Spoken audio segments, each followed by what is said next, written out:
저녁 몇 시까지요? 예, 8시입니다. 자, 오늘 주시는 말씀 보겠습니다. 시편 27편 말씀 보겠습니다. 시편 27편입니다.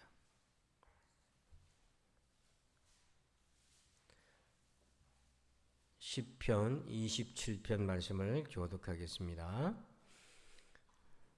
여호와는 나의 빛이요 나의 구원이시니 내가 누구를 두려워하리요. 여호와는 내 생명의 능력이시니 내가 누구를 무서워하리요.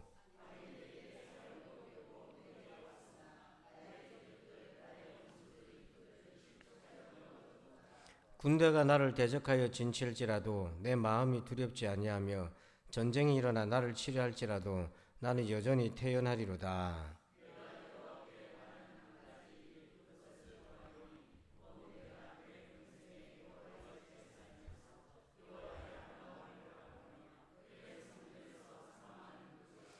여호와께서 환난 날에 나를 그의 초막 속에 비밀히 지키시고 그의 장막 은밀한 곳에 나를 숨기시며 높은 바위 위에 두시리로다.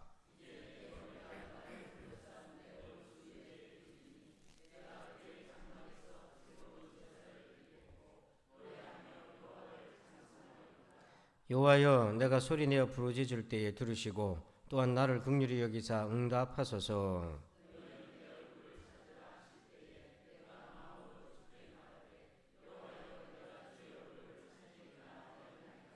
주의 얼굴을 내게서 숨기지 마시고 주의 종을 노하여 버리지 마소서. 주는 나의 도움이 되셨나이다. 나의 구원의 하나님이시여, 나를 버리지 마시고 떠나지 마소서.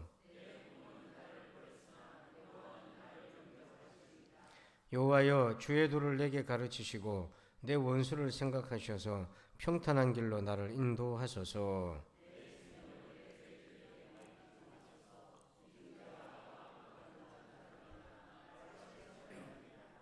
내가 산자들의 땅에서 여호와의 선하심을 보게 될 줄 확실히 믿었도다. 너는 여호와를 기다릴지어다. 강하고 담대하며 여호와를 기다릴지어다. 아멘. 자, 오늘 말씀 제목을 같이 한번 읽어보실까요? 존재적인 평안. 자, 우리 3절을 같이 한번 봅시다. 3절을 같이 한번 읽어볼까요? 3절입니다. 시작. 군대가 나를 대적하여 진칠지라도 내 마음이 두렵지 아니하며 전쟁이 일어나 나를 치료할지라도 나는 여전히 태연하리로다. 아멘. 여러분, 이런 믿음이 있기를 축복합니다. 전쟁이 일어났는데, 군대가 일어나서 나를 치료하는데, 자, 3절 끝에 보니까 다윗은 뭐라고 고백합니까? 나는 여전히 태어나리로다. 이거 어떻게 가능한 거예요? 우리는 좀 안 좋은 소식 들려오거나 또 자식한테 전화가 왔는데 목소리만 무겁더라도 간이 철렁할 텐데요. 예. 저희 어머니가 이제 살아계실 때 제가 한 번씩 안부 전화를 드리는데 제가 목소리가 이렇게 밝으면 내용 듣기도 전에 기분이 좋고, 목소리가 무겁게 들리면은 막 그 내용도 듣기 전에 마음부터 무겁다 합니다. 그게 부모 마음인 거예요. 근데 오늘 전쟁이 일어나고 군대가 나를 치료하는데 보니까 3절 끝에 이렇게 표현하잖아요. 나는 그다음 뭐라고 되어 있습니까?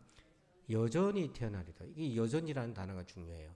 자, 여전이란 말은 전쟁이 일어나기 전과 후가 같다 다르다. 같다. 그러면 이 평안은 뭐냐면 조건적인 게 아니라는 거예요. 전쟁이 없으면 내가 평안하고 전쟁이 있으면 막 불안하고 이게 아니라는 거예요. 어떤 일이 생기든지 어떤 처지에 놓여져 있든지 여전하다. 그렇다면 이 사람의 평안은 조건적인 평안이 아니라 상황적인 평안이 아니라 하나님 안에 거하는 존재적인 평안을 얘기하는 거예요. 그래서 예수 믿는 우리는요, 평안을 추구를 하는데 조건적인 것이 아니라 하나님 안에, 그리스도 안에서 평안을 누리는 것, 이걸 추구하는 사람들이에요. 여러분에게 이런 은혜가 있기를 축복합니다. 여기 보니까 나는 여전히 태연하리로다. 태연이라는 말이 뭐냐면 이런 거예요. 소망이 있다, 믿는다, 확신이 있다, 이런 뜻인 거예요. 내가 어떤 일이 생겨도 나한테 소망이 있다. 무슨 일이 있어도 나는 하나님을 신뢰하고 있다. 어떤 일이 있어도 나는 하나님 말씀대로 될 것으로 믿는다. 그런 의미가 태연입니다. 그래서 한번 제가 나는 그럼 여전히 태어나리로다 하고 한번 고백하면서 소원을 가지고 한번 외쳐봅시다. 나는 아멘. 그래서 오늘 기도하실 때 하나님 나는 여전히 태어나게 도와주십시오. 이렇게 기도하시기 바랍니다. 여러분 평강이 얼마나 재미난 건지요. 멍때리기 대회라는 걸 여러분 들어보셨죠? 나는 이게 뭔 멍때리기 대회를 하나 했더니 이게 이제 1914년도 처음에 시작했는데요. 제1회 대회 때 우승자가 9살짜리 소녀였어요. 초등학생. 9살이면 2학년인가 그렇잖아요. 얘가 1등을 했어요. 애가 뭔 멍때릴 일이 그리 많나? 자, 그런데 멍때리기에 그러면 한 3시간 정도, 2시간에서 3시간 정도를 이제 멍때리고 있어야 됩니다. 오래 멍때리는 게 중요한 게 아니고요. 그럼 어떻게 그 우승 기준을 뽑나 했더니 심박수가 있어요. 본인 심박수가. 이게 변동이 없는 사람. 그냥 주구장창 하루 종일 이렇게 때리는 게 아니라 마음이 심박수가 고르는 거예요. 그 말은 마음이 평안하다는 거겠죠. 근데 우리는 심박수 올라갔다 내려갔다가 왔다 갔다 하잖아요. 이게 멍 때리기다. 근데 우리의 평안은 이런 멍 때리기가 아닙니다. 우리는 하나님 안에 거하는 거라고 그랬어요. 이 하나님 안에 거하는 평안을 엘리사가 그걸 우리에게 잘 보여주는데요. 자, 열왕기하 6장 15절에 이제 사마리아 성에 전쟁이 이제 일어나게 될 때 엘리사가 머물고 있던 성에 군대가 쳐들어왔어요. 엘리사를 죽이려고. 자, 그때 열왕기하 6장 15절 보니까 하나님의 사람의 사환이, 즉 엘리사의 사환입니다. 하나님의 사람의 사환이 일찍이 일어나서 나가보니 군사와 말과 병거가 성읍을 뭐 했어요? 포위가 돼버린 거예요. 그의 사환이 엘리사에게 말하되 내 주여 우리가 어찌하리까 하니. 이게 일반적인 반응입니다. 이건 당연히 이런 반응이 보이는 거죠. 그랬는데 엘리사가 뭐라고 얘기합니까? 대답하되 뭐하지 말라. 두려워하지 말라. 왜? 태어날 수 있어요. 엘리사가. 우리와 함께한 자가 그들과 함께한 자보다 뭐예요? 이게 엘리사 눈에는 보이는 거예요. 자, 여러분 이게 이제 보여야 되는 거예요. 믿음은 보이지 않는 것들이 뭐다? 그러니까 믿음은 다른 사람은 못 보는데 믿음을 가진 사람한테는 보인다는 거예요. 자, 그게 뭐가 보이나? 17절 같이 읽어볼까요? 시작. 기도하여 이르되 여호와여 원하건대 그의 눈을 열어서 보게 하옵소서 하니 여호와께서 그 청년의 눈을 여심해 그가 보니 불말과 불병거가 산에 가득하여 엘리사를 둘렀더라. 아멘. 엘리사와 그의 종 사환의 차이가 뭐냐면 엘리사는 평안했어요. 여전히 태어났어요. 사환은 막 두려웠어요. 왜 이런 반응의 차이가 났나? 엘리사는 봤습니다. 믿음으로 봤어요. 불말과 불병거가 누구를 둘러싸고 있다? 엘리사를 보호하고 있다. 하나님이 지키고 있다. 근데 사환은 이걸 못 본 거예요. 있는데 못 본 겁니다. 없는데 못 보는 게 아니라 있는데 못 본 거예요. 그러니까 믿음이 있다 없다의 차이가 이겁니다. 믿음이 있는 사람은 하나님이 우리를 보호하고 계심을 보는 겁니다. 여기서 본다는 것은 믿는다는 것 같은 거예요. 근데 믿음이 부족하면 하나님 우리를 보호하고 계신데 그거를 믿지 못하는 겁니다. 모른다는 겁니다. 눈에 안 보인다는 거예요. 그래서 그걸 믿는 사람은 태어날 수 있어요. 자, 또 하나의 사건이 있는데 사울과 사무엘의 차이입니다. 자, 블레셋과 전쟁이 일어났는데 사무엘상 13장 8절에 전쟁을 치르기 전에 제사장이 제사를 지내고 축복을 하고 전쟁터에 나가서 하나님의 승리를 기원하고 전쟁터를 나갑니다. 자, 그런데 8절 보니까 사울은 사무엘이 정한 기한대로 1회 동안을 기다렸으나 사무엘이 길갈로 뭐예요? 오지 않았어요. 그랬더니 백성들이 어떻게 됐어요? 사울에게서 흩어져 버렸어요. 무서우니까. 사무엘은 안 오고 무서우니까 탈영해 버리기 시작한 거예요. 마음이 쫓겼어요. 9절에 사울이 이르되 번제와 화목제물 이리 가져오라 하여 번제를 드렸더니 그러니까 사울이 답답해가지고 부득이해서 자기가 제사를 지냈어요. 이거 위기를 극복하려고. 자, 여기서 희한한 사건이 생겨요. 10절 한번 읽어볼까요? 시작. 번제 드리기를 마치자 사무엘이 온지라 사울이 나가 맞음에 무난하며. 하필 번제가 끝나고 나니까 누가 왔어요? 좀 일찍 오면 되죠. 이게 뭐냐면 의도된 지각인 겁니다. 의도된 지각이에요. 지금 전쟁이 일어나서 빨리 뭘 해야 되는데 사울은 급해 죽겠고 사무엘은 이 와중에 지각할 수 있나? 사무엘이 지각했던 것은 뭐냐면 그는 이 전쟁에서 하나님의 승리를 가져다 줄 것을 믿고 있는 평안함이 거기서 나타나는 거예요. 그래서 사무엘이 조금 지각함으로 사울의 중심을 체크해 보시는 거예요. 여러분, 우리도 막 시간이 쫓겨서 내 기준이 안 되면 인간적으로 확 돌려버리고 이렇게 해버리고 저렇게 해버릴 때가 참 많잖아요. 타이밍이 나 생각보다 늦어질 때, 내 생각대로 되지 않을 때, 그때 우리 중심이 드러나게 되는 거죠. 그래서 나는 여전히 뭐 할 거다? 태어나리로다.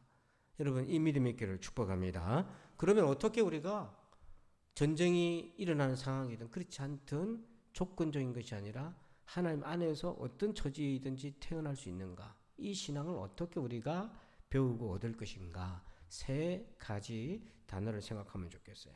자, 보면 첫 번째는 뭐예요? 소원. 두 번째는 생각. 세 번째는 기도. 요 3가지를 잘 기억하세요. 자, 첫 번째는요. 4절 봅시다. 4절 같이 읽을까요? 시작. 내가 여호와께 바라는 한 가지 일 그것을 구하리니 곧 내가 내 평생에 여호와의 집에 살면서 여호와의 아름다움을 바라보며 그의 성전에서 사모하는 그것이라. 자, 4절에 보니까 소원이 몇 가지가 있어요? 한 가지가 있어요. 그게 뭡니까? 한마디로 말하면 예배자로 사는 것이 소원이에요. 그러니까 우리가 존재적인 평안, 조건적인 게 아니라 하나님 안에서 평안하려면 소원을 단순화하셔야 됩니다. 소원을 단순화하세요. 그러니까 여러분, 단순화한다는 것은 불필요한 것은 제거하고 꼭 필요한 것만 놔둔다는 거예요. 다 정리하고 한 가지만 붙들린다면 우리 인생에 무엇이 가장 소중합니까? 하나님 앞에 서 있는 예배자의 삶인 거예요. 자, 그래서 출애굽기에 보면 왜 출애굽을 했는지 자 봅시다. 3장 18절 같이 한번 읽어볼까요? 시작. 그들이 내 말을 들으리니 너는 그들의 장로들과 함께 애굽 왕에게 이르기를 히브리 사람의 하나님 여호와께서 우리에게 임하셨은즉 우리가 우리 하나님 여호와께 제사를 드리려 하오니 사흘길 광야로 가도록 허락하소서 하라. 아멘. 자, 출애굽을 하게 되는 궁극적 목적이 뭐예요? 하나님 여호와께 제사를 드리란다. 즉 단순한 일하시 예배 드리는 예배적 행위가 아니라 하나님을 섬기며 살겠다는 거예요. 그 출애굽은 강제노동이나 노예살이에서부터 벗어나겠다. 그게 아닙니다. 그런 자유를 얻어서 뭐 할 거냐는 거예요. 하나님을 섬기겠다는 거예요. 여러분, 우리가 죄로부터 자유해서 뭐 할 건데요? 내 마음이 무겁지 않고 가볍게 살려고 안 해요. 죄로부터 자유해서 누구를 섬기며 사는 겁니까? 하나님 사랑하고 이웃을 사랑하고 섬기는 그 삶, 예배자의 삶을 살겠다는 거예요. 그런데 광야로 나와가지고 이스라엘 백성들이 예배자의 삶, 저를 이렇게 표현할 수 있어요. 예배 나그네, 나그네 예배자 이렇게 말할 수 있겠는데 여기에 만족을 못하는 거예요. 욕심이 자꾸 생겨요. 아무것도 없는 광야에서 욕심이 생기기 시작해요. 여러분, 아무것도 없는 광야에서 만나 조금 더 하루치 더 거두려고 남보다 좀 더 마음 놓고 살려고 욕심을 부려 말씀을 어기잖아요. 광야에서 욕심 부릴 것도 없는데 욕심을 부려서 하나님의 말씀을 벗어나고 평안을 잃어버리잖아요. 지금 우리가 사는 세상에 얼마나 많은 욕심거리가 많습니까? 그래서 야고보서 1장 14절에 보니까 오직 각 사람이 시험을 받는 것은 뭐에 걸려? 문제는 이 욕심이 너무 많은 거예요. 만족할 줄 모르고 너무 많은 거예요. 그러니까 미혹당하는 일이 많아요. 그렇기 때문에 평안할 날이 없어요. 계속해서 미혹을 당하니까. 또 누가복음 21장 34절에 보면 너희는 스스로 조심하라. 그렇지 않으면 방탕함과 술 취함과 생활의 염려로 마음이 뭐예요? 둔해지고 결국 어디까지 가냐면 뜻밖의 그 날이 덕과 같이 너에게 말이라. 하나님의 심판날도 준비하지 못하고 믿지 못하는 둔함에 빠집니다. 그 이유가 뭡니까? 너무 많은 근심과 욕심에 사로잡혀서. 그래서 그리스도인들은 삶을 단순화시켜야 돼요. 소원을 단순화시켜야 돼요. 그게 바로 하나님을 예배하는 그 삶에 집중해야 되는 겁니다. 그래서 누가복음 10장 41절에 예수님이 마르다한테 그렇게 얘기하셨잖아요. 주께서 대답하여 이르시되 마르다야 네가 많은 일로 뭐합니까? 염려하고 근심한다. 일이 많을수록 우리의 염려와 근심은 자꾸만 번져가요. 그래서 오늘 다윗은 여전히 나는 태어날 것이다 라고 그렇게 할 수 있었던 비밀이 뭐였냐면 4절에 보니까 내가 여호와께 바라는 몇 가지? 한 가지. 하나님의 성전에서 주의 아름다운 그 영광, 구원의 은혜를 늘 바라보며 흠모하고 사모하는 것. 소원의 단순화. 여러분, 나그네 예배자가 되시길 바랍니다. 두 번째, 5절 말씀이에요. 두 번째 5절입니다. 시작. 여호와께서 환난 날에 나를 그의 초막 속에 비밀히 지키시고 그의 장막 은밀한 곳에 나를 숨기시며 높은 바위 위에 두시리로다. 아멘. 5절을 잘 보세요. 환난 날에 전쟁이 터졌을 때 여전히 태어날 수 있는 이유가 있어요. 어떤 믿음이 있습니까? 하나님이 어디서 지켜줘요? 초막 속에서 어떻게? 비밀히 지켜주시고 또 그의 장막 은밀한 곳에 뭐예요? 나를 숨기실 거고 높은 바위 위에 나를 뭐할 거다? 두시리로다. 즉 하나님이 나를 지켜주실 거라는 생각. 여러분, 위기를 만나면 우리의 생각부터 위기로 내몰립니다. 사람은 어찌 그리 부정적이고 어찌 그리 극단적인지요. 제가 제 자신을 들여다보면은 좀 스트레스 받는 일이 이렇게 생겨서 이렇게 보면 그럴 때마다 생각의 방향은 부정적으로 쏜살같이 달려가고 극단적으로 벼랑 끝으로 생각이 자꾸 가요. 왜 그런지 모르겠어. 사람의 생각이라는 게 왜 이렇게 치우쳐져 있는지 몰라요. 여러분들은 어떻습니까? 여러분들은 어떤 안 좋은 일이나 근심이 오면 생각이 어떻습니까? 오늘 다윗처럼 하나님이 나를 은밀한 장막에 숨겨주실 거고 높은 바위 위에 나를 두실 거고 나를 지켜주실 거다 그런 생각이 지배합니까? 아니면 나 어떡하지? 나 이러다 끝나는 거 아니야? 하고 생각이 끊임없이 부정적으로 극단적으로 가고 있습니까? 어떤 집사님이요 이혼을 하고 재혼을 했는데 재혼할 때 새 남편을 재혼한 남편을 만날 때 그 남편이 굉장히 듬직하고 자기한테 이렇게 얘기한 거예요. 오빠만 믿고 따라오라고. 막 그렇게 했다는 거. 그래서 이혼하고 두려운 상황 가운데 있을 때 애들 어떻게 양육하나 막 이렇게 내몰려 있을 때 경제적인 위기도 있고 하니까 그 든든한 새 남편을 만나서 결혼을 했는데요. 근데 어떤 일이 생겼냐면 남편이 이제 돈을 잘 벌긴 했던 모양입니다. 어느 날 소식이 끊겼던 전처 이제 그 아들이 있었던 거죠. 그 아들이 결혼한다고 연락이 온 거예요. 물론 이제 아버지니까 연락은 당연히 왔겠지만 그러는 사이에 서로 연락을 주고받으면서 아들이 이제 사업을 하겠다고 아버지한테 돈 좀 달라고 얘기를 한 거예요. 그러니까 연락이 안 오다가 필요하니까 돈 달라고 연락이 온 거예요. 근데 설상가상 지금 자기 딸도 카페를 해보려고 장업금 일부를 새아빠한테 좀 지원해달라고 돈을 좀 달라고 요청을 한 거예요. 그러니까 아빠 입장에서는 전부 자기를 돈 필요할 때만 찾는 거야. 스트레스 확 받고 속이 상하고 섭섭하고. 그러니까 이 아빠 입에서 뭐가 나오냐면 남편 입에서 다 끝이야 이제. 생각이 갑자기 극단적으로 가잖아요. 다 끝이야. 그런 얘기를 들으니까 이 집사님은 또 결혼이 위태로우니까 그 생각이 어디로 가냐면 또 이 가정이 깨지면 어떡하지? 나 죽고 싶다? 이 죽음으로 끝으로 또 가는 거예요 생각이. 남편도 이제 끝이야. 자기도 이러다가 나중에 이게 죽을 것 같아. 막 이렇게 생각이 부정적으로 끝으로 가는데 마치 가룟유다처럼 막 끝으로 자기가 가는 것 같은 걸 느낀 거예요. 여러분 조심하셔야 됩니다. 나는 여전히 태어나리로다 이 고백이 가능하려면 생각을 잡아야 돼요. 근데 생각을 우리가 그냥 잡기는 굉장히 어렵습니다.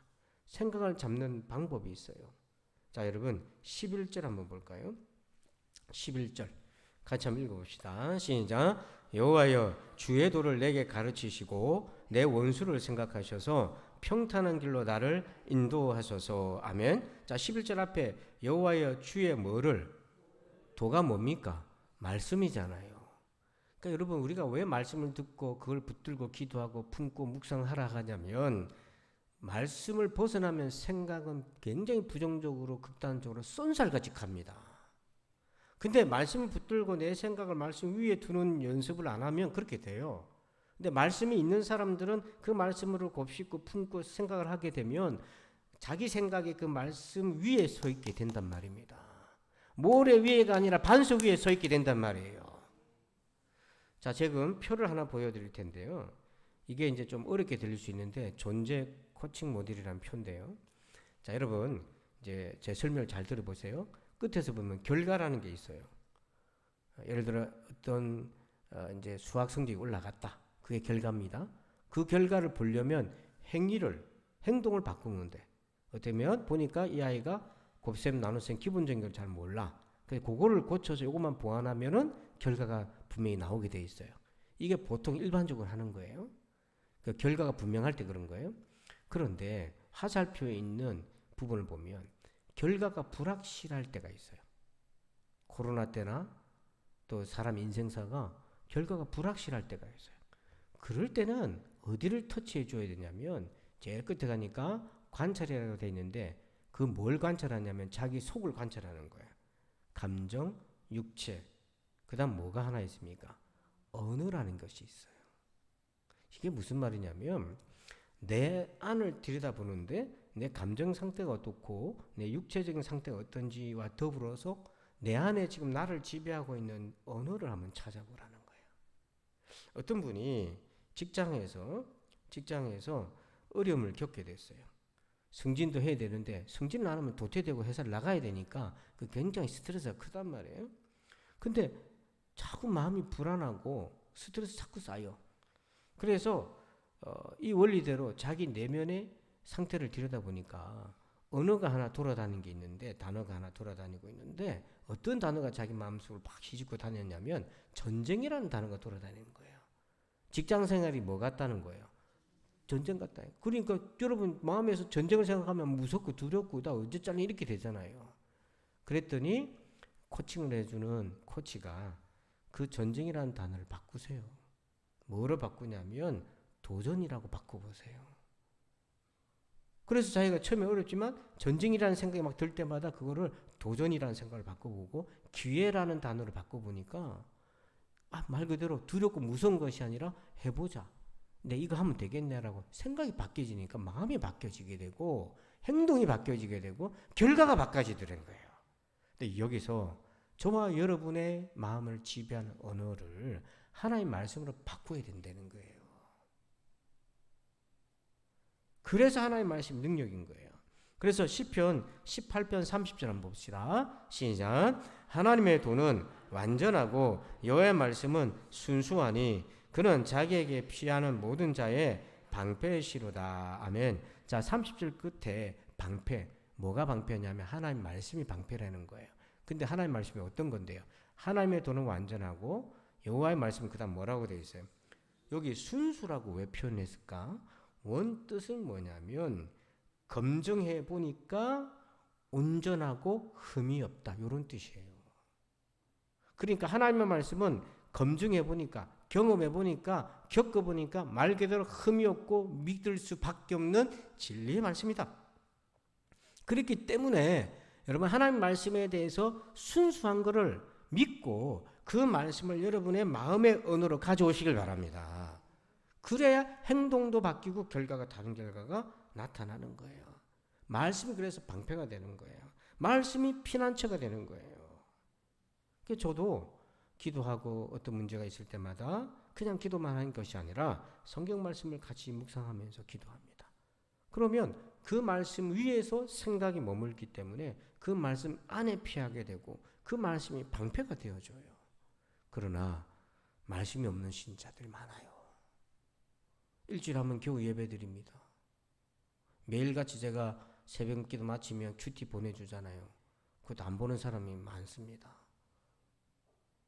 지나가는 뉴스나 이런 인터넷 뉴스는 마음에 품고 야 오늘 어떻게 되나 이런 거에 관심을 갖는데 말씀 속에 없어요. 그래서 어때요? 생각이 계속 떠다니는 거예요. 그러니 어찌 평안할 수 있겠습니까? 자, 마지막 세 번째 보겠습니다. 우리 7절 말씀 보겠습니다. 7절 시작. 여호와여 내가 소리내어 부르짖을 때에 들으시고 또한 나를 긍휼히 여기사 응답하소서. 아멘. 세 번째는요 기도입니다. 근데 7절에 보니까 기도를 어떻게 했다고 되어 있습니까? 소리내어 부르짖다. 여기서 소리내어 부르짖는다는 것은 이렇게 보면 돼요. 기도는 전투다 이렇게 생각하시면 돼요. 영적 전쟁이라고 했을 때 뭐 어디서 영적 전쟁을 합니까? 우리가 어디 칼 들고 나갈게요? 뭐 할게요? 기도가 전쟁입니다, 여러분. 여러분 혹시 그런 꿈을 꾸시나요? 저는요 가끔씩 이제 그런 꿈을 꾸는 때가 있는데 꿈은 자기 무의식을 드러내는 거잖아요. 물론 하나님의 계시도 있습니다, 꿈에서. 그래서 기도할 때 꿈으로 응답하실 때도 있어요.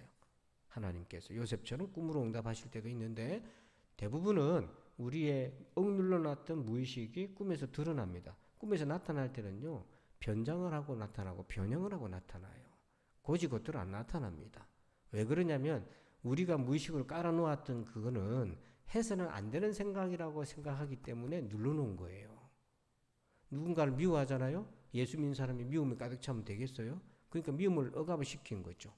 용서가 안 되면 억압을 시켜가지고 무의식으로 내려놨어요. 그래서 나는 미움이 없다고 생각하는데 해결되지 않은 미움은 무의식 속에 깔아있는데 내가 A를 미워하는 걸 깔아놨는데 꿈에서 A가 나오는 게 아닙니다. 꿈에서는 희한하게 튀어나와요. 그래야 내 의식이 그걸 모르고 알아차리지 못하고 그냥 허용하면서 무의식이 꿈에 확 드러나는 거지. 내가 아는 게 튀어나오면 내가 이런 생각을 하면 안 되지 하고 또 억압을 한단 말이에요. 그러니까 무의식은 드러날 때 내가 모르게 드러나는 겁니다. 그래서 여러분들이 꿈을 꾸면 저는 꿈 노트를 적어요. 왜냐하면 내 의식 상태를 자꾸 알지 못한 무의식을 내가 알아보려고. 그걸 알아야 내가 정신세계가 건강해져요. 목회자가 정신세계가 이상해지면 그거 어떻게 합니까? 그거를. 그러니까 오늘 치과에 갔더니 저보고 묻더라고요. 스트레스 많습니까? 왜요? 그랬더니 이빨 상태를 보면서 그렇다는 거야. 잘 때 이빨을 꽉 깨물고 자는 사람 특징이 스트레스가 많다는 거야. 하도 꽉 누르니까 이빨이 억압이 돼가지고 주저앉는다고 그러면 안 된다고 막 그렇게 얘기하더라고요. 그래서 하여튼 그렇게 얘기했습니다. 기도는 전투예요. 싸워야 되는데 꿈에서 가끔 이런 게 천장이 무너져가지고 비가 새는 경우가 있어요. 막 비바람이 창문을 뚫고 들어오려고 막 할 때가 있어요. 또 도둑이 문을 열고 밖에서 누군가가 막 확 문을 열고 들어오려고 하는 것이 있어요. 그게 일종의 어떤 거냐면 내가 허락하고 싶지 않은 것들이 내 영혼을 들어오려고 한다는 것이 있다는 거예요. 그런 것처럼 지금 상황이 어떤 어려움이 처해가지고 불안하고 두려움이 내 마음을 막 뚫고 들어올 때에 여러분은 현실 세계에서 그걸 어떻게 막아냅니까? 기도로 막아내야 되는 거예요, 이게. 기도로 싸워내야 되는 거예요. 그래서 8절 볼까요? 8절 같이 한번 읽어봅시다. 8절 시작. 너희는 내 얼굴을 찾으라 하실 때에 내가 마음으로 주께 말하되 여호와여 내가 주의 얼굴을 찾으리이다 하였나이다. 아멘. 자, 누구 얼굴을 찾으라고요? 여호와의 얼굴. 이게 은혜입니다. 하나님 얼굴을 찾는 거. 하나님 나를 도와주세요. 그래서 이걸 계속해서 싸워서 내 마음 안에 두려움과 염려와 근심이 치고 들어와서 주인 노릇하지 못하게 계속 밀고 싸우는 거예요. 그 싸우는 기도할 때에 하나님의 얼굴을 구하는 겁니다. 왜요? 내가 여전히 평안할 수 있는 것은 하나님 안에 있을 때 가능한 거지. 이 문제가 해결되면 평안할 거다? 그거 아니에요. 그건 일시적인 거잖아요. 아이고 자식 시집 때문에 살겠네. 취직됐더니 또 직장 다니면서 스트레스 많다고 또 그러사니. 여러분 그렇죠 인생이. 아이고 장가 가면 살겠네 했더니 장가 갔더니 애 키워달라 하지 않나. 그러니까 여러분 우리가 하나님 안에 평안을 구하는 훈련 안 하면 계속해서 상황은 이리 바뀌고 저리 바뀌고 여기 쫓아다니고 저기 쫓아다니고 이렇게 해야 되는 거죠. 그럼 이 기도를 언제까지 해야 되나? 이 기도를 언제까지 해야 되나? 자, 두 가지 증거가 있을 때까지 해야 돼요. 13절 봅시다.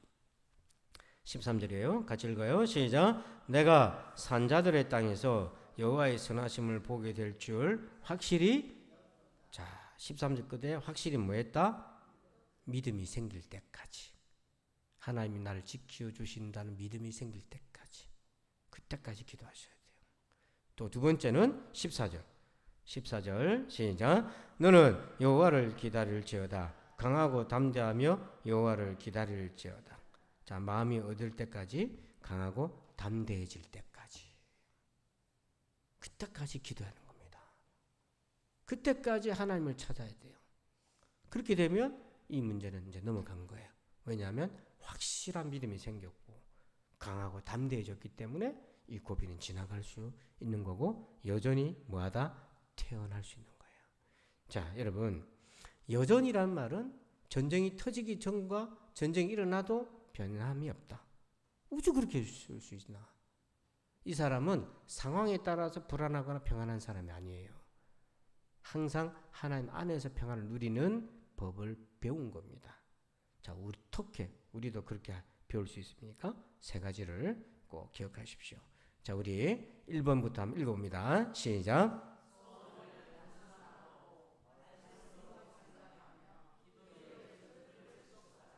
기도하겠습니다. 하나님 아버지 감사합니다.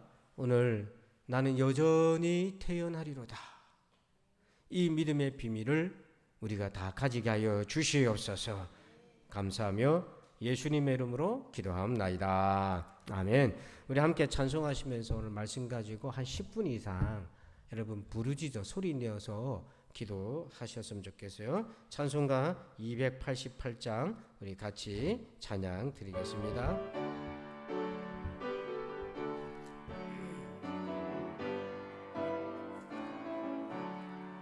예수를 나의 구주 삼고 성령과 피로써 거듭나니 이 세상에서 내 영혼이 하늘의 영광 누리도다. 이것이 나의 간증이요 이것이 나의 찬송일세. 나 사는 동안 끊임없이 구주를 찬송하리로다. 온전히 주께 맡긴 내여 사랑의 음성을 듣는 중에 천사들과 내 하는 것과 하늘의 영광 보리로다. 아멘. 이것이 나의 간증이요 이것이 나의 찬송일세. 나 사는 동안 끊임없이 구주를 찬송하리로다. 주 안에 기쁜 누림으로 마음의 포랑이 잔잔하니 세상과 나는 간 것 없고 구속한 주만 보이도다. 아멘. 이것이 나의 간증이요 이것이 나의 찬송일세. 나 사는 동안 끊임없이 구주를 찬송. 우리 다 같이 기도하겠습니다. 우리 말씀 가지고 우리 주여 한번 외치면서 다 같이 기도합시다. 주여. 아버지 하나님 감사합니다. 오늘도 이 말씀 가지고 기도합니다. 아버지 하나님, 주께서 아버지 하나님 주신